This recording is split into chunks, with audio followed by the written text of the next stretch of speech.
xalay sidaan la socono waxaa la ciyaaray horyaalka Champions League ee qaaradda Yurub waxaana ciyaar xiiso leh dhex martay kooxaha PSG ee Faransiiska iyo kooxda Borussia Dortmund ee dalka Jarmalka.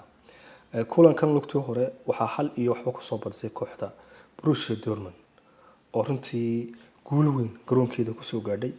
Xalay waxay yimaadeen garoonka kooxda Paris Saint-Germain hase yeeshee haddii aynu kulankaas si guud u eegno horta macal kulankii hore positionka waxa haysatay kooxda PSG laakiin inay halka wax ka dhaliyaan uma suurtagelin. Xalayna sidii si lamid ah waxay hayeen kubad haysashada dhan kasta laakiin inay shabaqa taabtaan waa loo diiday. Ciyaartu qaybtii hore waxay ku dhamaatay eber iyo eber aan waxba la iska dhalin.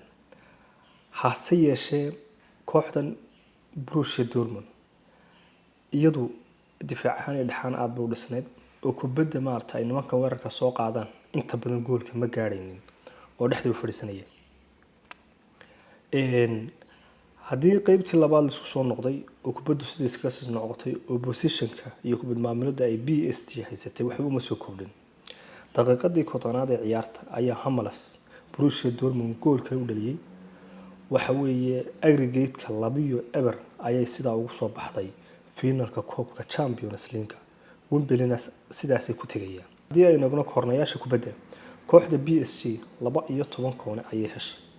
aad bay u badan yihiin markaad eegto laakiin midna kama aanay faa'iidin. Sidoo kale kooxda Borussia Dortmund waxa ay heshay 4 koone.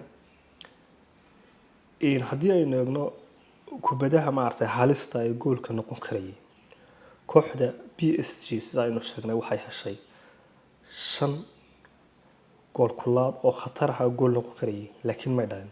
Halka kooxda Borussia Dortmund ay heshay 3 fursadood oo gool noqon karayay hase yeeshee iyadoo hal mid ba dhaliyay. Kooxdan xalay PSG inta badan kooxaha nasiibka leh xataa ma aha oo iyadoo ciyaaryahano aad u fiican joogan weeraryahano aan kubaddooda la celin kale joogan. Haddana waxa weeye had iyo jeer Champions League inay final meelaha tagaan way ku adag tahay oo ma gaaraan. waxyaalaha kale xalay ka dhacay garoonka waxaa ka mid ahaa ilaa 4 jeer ayay birta ku dhufteen kooxdan PSG. Marka ama bir hala dagaalanto ama difaac hala dagaalamay nimankan meel ay u socdaan oo Champions tababaraha kooxda PSG ayaa hadlay. waxa uu galay in magaranaysaa uu si fiican u ciyaaray ciyaaryahanka aynu sheegaynay Kylian Mbappé.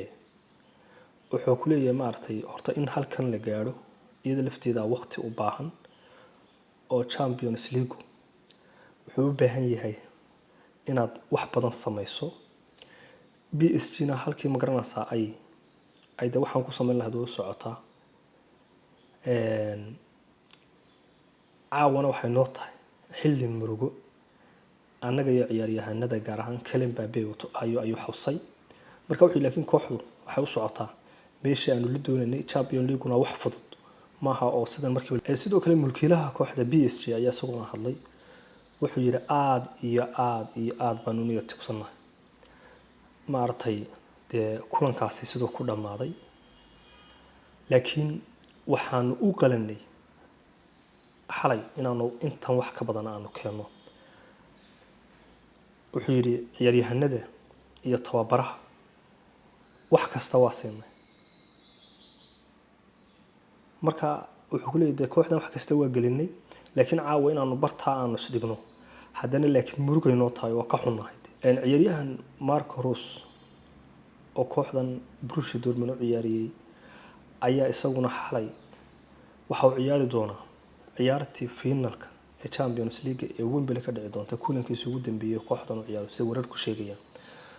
waa ciyaaryahan weyn kooxdan meelo badan ka saaray wax badan soo gaarsiiyay laakiin waxa la sheegayaa inuu sanadka ay ugu dambeyso inuu halkan ka sii ciyaaro. Marco Reus 10 sano ayuu ciyaarayay kooxda Borussia Dortmund. marka kulli isagana xilli fiican bay noqon doontaa haddii waliba uu koobka Champions League ee sanadkan ay ku guuleystaan. horta 2013 waxa Champions League finalkiisa Wembley ku wada ciyaaray kooxaha Jarmalka ee PSG. waxa ku wada ciyaaray kooxaha Jarmalka ka dhisan ee Borussia Dortmund iyo Bayern Munich. marka hadda waa tii kulli koobka laga qaaday laakiin sanadka xataa waxa ciyaariyay Hummels oo xalay u saamaxay inay gool kala dhaliyaan kooxdan Borussia Dortmund iskana xaadiriyo finalka koobka Champions League marka kulli waxay sugayaan kulanka sida aynu sheegnay u dhaxeeya Bayern Munich iyo kooxda Real Madrid kooda soo baxda laakiin dad badan waxay qabaan in Real Madrid soo bixi doonto oo halka wax ka keeni doonto